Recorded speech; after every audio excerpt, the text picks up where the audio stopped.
I'm on my third watch of Friday Night Lights, the loose television adaptation of the 2004 film directed by Peter Berg. The show, which was developed by Berg, premiered in 2006 and ran its first 2 seasons on NBC, then its final 3 abbreviated seasons on DirecTV's 101 network, which is a thing I did not know existed until I looked it up just now. Okay, introduction out of the way. Let's talk about Jason Street. In the pilot, Street is the starting quarterback of the Texas-based Dillon Panthers. He is, by all local accounts, a superstar destined to take the high school football team to the state championship. Here are some facts we know about Jason Street based only on information provided in Season 1. 1. Street is being courted by college programs. 2. At a party, Street's best friend Tim lays out the next steps of their life in this order: win the state championship, celebrate Street's inevitable and glorious professional career while Tim lives off of 1% of Street's salary, and retire together on a Texas ranch. Texas forever. 3. Street is the ultimate pupil of the school's new head coach, Eric Taylor, who has been his coach since Pee Wee football. 4. He has lived in Dillon his entire life. Coach Taylor is another character introduced right off the bat. Here are some facts about Eric Taylor that come up during Season 1. 1. He's in his first year as Dillon's football head coach, but has been a football coach and assistant at some level for his entire adult life. 2. College football coaching is his dream. 3. Due to his career, the Taylor family has moved many times and is only now starting to settle into their new Dillon home. With these facts laid out, I have some questions. First of all, how exactly has Coach Taylor coached Street through his childhood career? The Taylors having only just moved to Dillon and being on the perpetual brink of moving yet again is a running plot point in Season 1 that boils over by its end, with daughter Julie having more than one emotional breakdown in which she explains that she started to like Dillon, Texas, and doesn't want to have to move yet again and start over yet again at this phase of her life. It's implied that Eric either worked in Dillon at some point in his life or grew up there, given his relationship with team booster and car dealership owner Buddy Garrity, but his many bulleted resume doesn't jive with the description or depiction of his relationship with Street, which also takes center stage many times throughout Season 1. Street is a surrogate son of Eric's. Their bond is clearly deep and the product of years of mutual work and respect. The answer to this question is, well, I could come up with some guesses, but the show itself never bothers to reconcile or answer the question.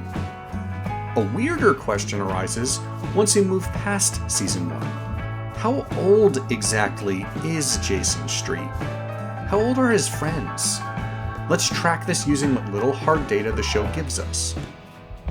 Street's best friends, Tim and Lila, are implied to be his age at the show's start. Lila is a star cheerleader and dating Street as of the show's premiere. Tim has a long-established habit of showing up to practice hungover or still half drunk, and survives off of pure charisma, and his close relationship to Street reads as born of early childhood bonding rather than current circumstances. Street is established explicitly as 17 years old and a high school senior as of the premiere, so let's start all of these characters there. Due to outside circumstances, Street never graduates high school, but we hear reinforcement of his age in future seasons, 18 in Season 2, 19 in Season 3. Furthermore, each season ends with the end of the football season. Except for Season 2, which was cut short by the 2007 writer's strike, but Season 3's opening includes a quick recap of how that football season ended. We can therefore assume that each year of the show would align with a year of these children's lives. Yet, Tim and Lila don't graduate until the end of Season 3, along with Tyra, another assumed to be peer. Or take the case of lifelong best friends Matt Saracen and Landry Clark, two other characters of significance in the show. Matt is a sophomore, portrayed early on as younger and more naive than the characters we've discussed so far. Landry is his book-smart, Christian speed metal band-fronting friend and constant companion, particularly in the first season. You'd be forgiven for assuming that Landry, therefore, is also a sophomore and not a freshman. But you'd be wrong, apparently, because Landry is still in school as of season 4, while Matt graduates a year earlier.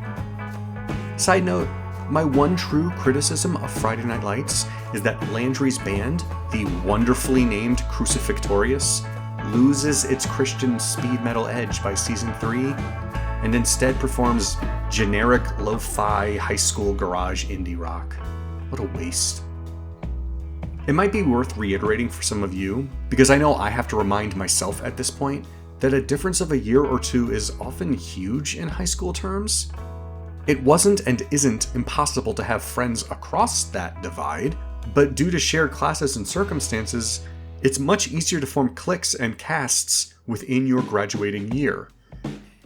The real weirdness here, though, is how vague and coy the show is about the ages of these characters, even as it is a show that's willing to let high schoolers graduate and move on with their lives.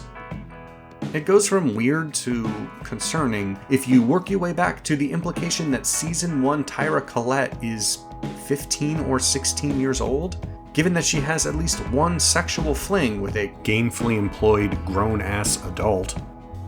Inconsistencies, vagaries, and oddities litter the timelines and canons of Friday Night Lights across its lifetime, particularly once the final 2 seasons introduce East Dillon, an entire half of the universe that feels like it formed out of nowhere and nothing, never having been mentioned previously.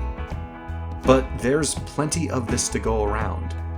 Tammy Taylor goes from unemployed housewife to high school guidance counselor to school principal in the course of a couple of years, with no evidence I can remember of her having received previous training in pedagogy or social work. Buddy Garrity becomes a boy's legal guardian in season 2, and after that season ends, the boy is never mentioned again. Smash Williams gets into college, then loses his scholarships due to racially motivated conflicts, then gets recruited by a humble, historically black college that adores him and doesn't care about those conflicts. Then he's injured in a high school game, and despite making a full recovery, the college that recruited him either no longer has any interest or stopped existing. In the end, he goes to Texas A&M as a walk-on. It's not just that Friday Night Lights plays loose with characters' relative ages or graduation status. It's that despite its grounded and realistic setting and context, the show displays a consistent, fundamental disinterest in connecting dots or providing explanation for its various premises and subplots. The writers don't care how old Street is. They don't care how Eric Taylor is his lifelong coach despite living in a dozen plus places over the past decade. And they're right not to care. It doesn't matter. Let's circle back on some of the things I've brought up. I'm going to make the argument for each and every single one that the show is correct to disregard any ways in which reality might conflict with their choices. Jason Street's storyline in season 1 is one of the most unique and powerful I've ever come across in a show about either high school or sports. As his journey takes him further away from the team and football season that form the show's spine, his bonds with both his friends and with Coach Taylor allow him to remain a constant presence. That bond with Coach Taylor in particular, the ways how we see their mutual respect and admiration and love, leads to many striking moments of growth for each. As Coach says, coaches don't just teach their players, the players teach them. And that's no more true than in how Eric absorbs and internalizes his pride in Street's determination and strength in overcoming so much adversity. It's good fodder for dramatic scenes, in other words. It provides an inherent reason to get these two characters into a room together for impactful dialogue. That their bond is deeper and longer formed than, say, the one Eric forms with Matt over the course of the first season is crucial to allowing those moments to work so well. But likewise, the fact that the Taylors have been such a transient family is also huge fodder for emotional beats. Again, the possibility of yet another move looms over season 1's end and tosses bombshells into a steady and strong family dynamic, and gives Julie many great moments to take center stage in a show that sometimes struggles to center its non-football players. The pull of career and family, the ways that Coach Taylor is beholden on one hand to his wife and family, and on another to the Dillon Panthers and his players, and on yet another to the town of Dillon itself and its football-obsessed population, is a constant presence on the show. And this storyline lets the emotional toil of that tug of war boil to the surface across all three vectors as we approach the finale. In both cases, the writers prioritize a premise and conflict that maximizes the emotional stakes and engagement of the characters involved, and deprioritize any outlining of a timeline or consistent facts that might bog down the drama. This makes perfect sense as soon as you remind yourself that as realistic as Friday Night Lights can be, it is a fiction, meant to operate as fiction. Thematic resonance, interpersonal drama, and big emotional character beats are its lifeblood, not whether or not you could draw a map of Dillon that made any more coherent sense than Season 3's zigzagging redistricting that the Dillon boosters try to pull off to keep East Dillon talent poor. This holds true for almost every point we've discussed. Lila, Tim, and Tyra aren't done with their growth and stories in the town of Dillon at the end of Season 1, and so they're still in high school in Season 2. Season 2 has no closure, so we can't say whether the plan was to graduate them at that finale, but because of that lack of closure, they're brought back and given storylines in Season 3 that allow for graceful, impactful exits from the show's universe. Tyra in particular benefits from this, as her desire for college and true growth gets enough emphasis to feel earned after 2 previous seasons drained on meandering romantic subplots. Tammy Taylor becomes a guidance counselor because it puts her inside of the school, where almost all of the show's dramatic action takes place, and because it gives her a source of conflict with her husband, so that there can be emotional charge and stakes to their conversations without contriving challenges to the foundation of their strong marriage. She becomes principal because it maintains that domestic conflict while adding new charge to her relationships with certain students and placing her in more direct contact with Dillon's larger power structure, which bears fruit in the show's massive sea change at the end of Season 3. Smash is given a second exit from the show because the first one is rushed and unsatisfying from a dramatic point of view. The scene where he tells his mother he got into Texas A&M, by contrast, is an overwhelming and emotional payoff. Friday Night Lights is not a show of perfect decision-making by any means. Season 2 is notorious for steering into several skids of unsustainable, tangential, or melodramatic subplots. But that's why it's a breath of fresh air that the show is willing to drop plots that aren't working, logistics be damned. It allows the show to course correct and maintain a consistent tone and emotional engagement from premiere to finale. It's a lesson I wish more shows would take in an era of puzzle box storytelling and overextensive show-specific wiki pages. The important thing in a piece of dramatic fiction is not that every moment and beat would make sense if it happened in real life.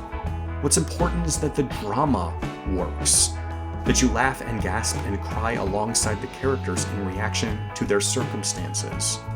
Verisimilitude refers to the appearance of realism, not realism itself. There's an old joke about the show 24 that nobody ever goes to the bathroom on a show that's tracking every second of their day. The reason it's a joke and not an actual criticism is that watching someone go to the bathroom, or hopefully looking at an exterior shot of a bathroom stall and waiting for them to wrap up, is not why we watch television. It's not why I watch television, anyway. Your mileage may vary. Now, go watch Friday Night Lights, please. It's one of my favorite shows ever aired on network television, and every single season finale it gets is an absolute powerhouse. Texas forever, indeed.